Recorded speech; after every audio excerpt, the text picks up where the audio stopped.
So hi guys, so nagki-crave tayo ngayon sa balot at may napanood tayong online balot. So ito, ipakita ko sa inyo guys. Nakabili tayo ng online balot. Ayan, sabi nila masarap daw to guys. Ayan. Ayan. Di ko alam kung saan dito yung spicy. Pero parang may in-order akong spicy at saka yung regular.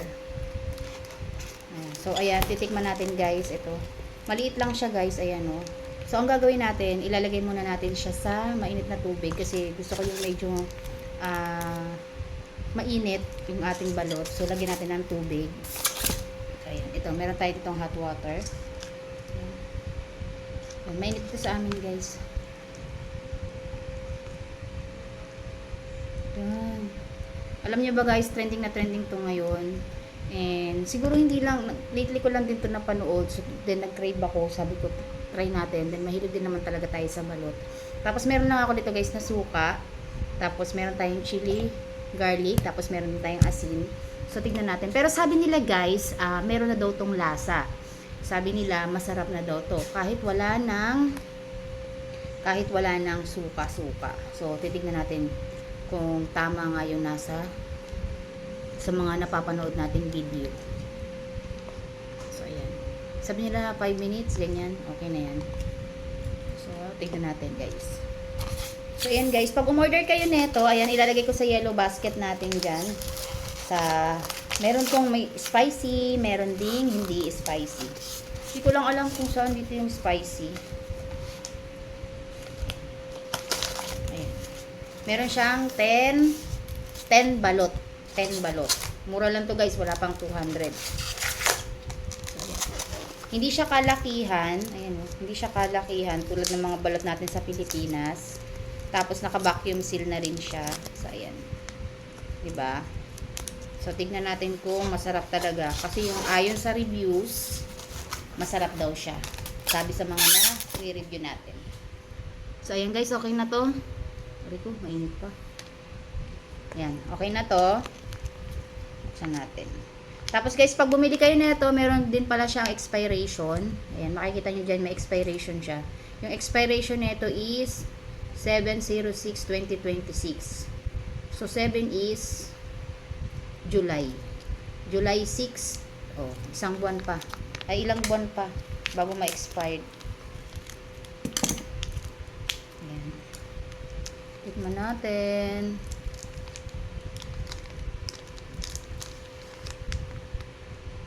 Wala siyang amoy. Wala siyang amoy.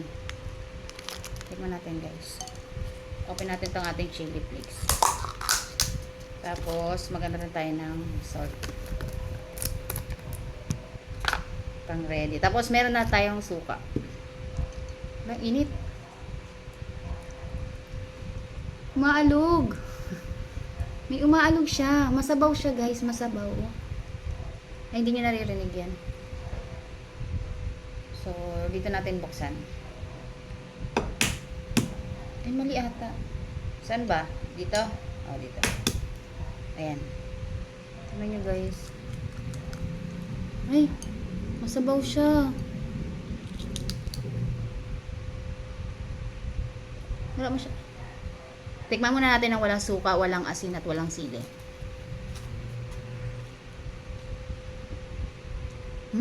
May lasa na siya.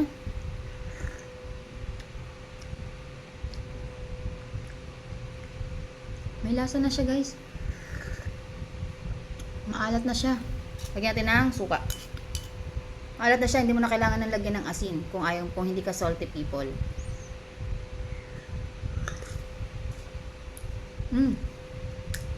Sarap. Legit guys, masarap.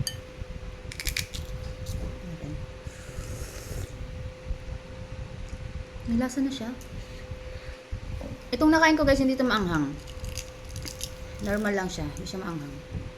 Tingnan natin yung loob.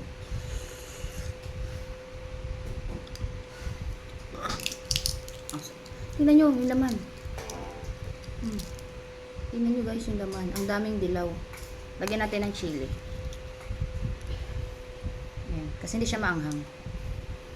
Konti lang. Tapos, tingnan nyo guys. Isang buo. Maliit lang yan. Meron, ito yung puti niya. Pero malambot lang daw yung puti niyan. Kain na natin.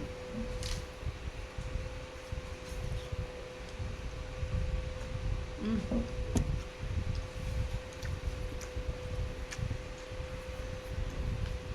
Mm. Buka.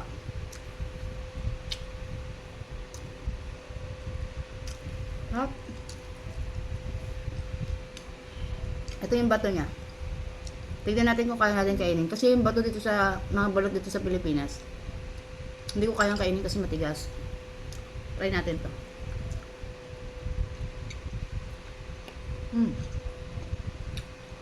Malambot. Kayang kaya.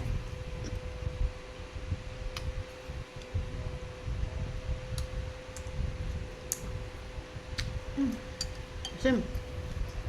So, ayan guys, kung gusto nyo tikman to, kung nagkikrave kayo sa balot, ito, perfect to sa cravings nyo. Ilalagay ko sa comment section yung link kung saan natin to nabili. Legit guys, masarap. Tikman nyo na. Bye! Thank you for watching!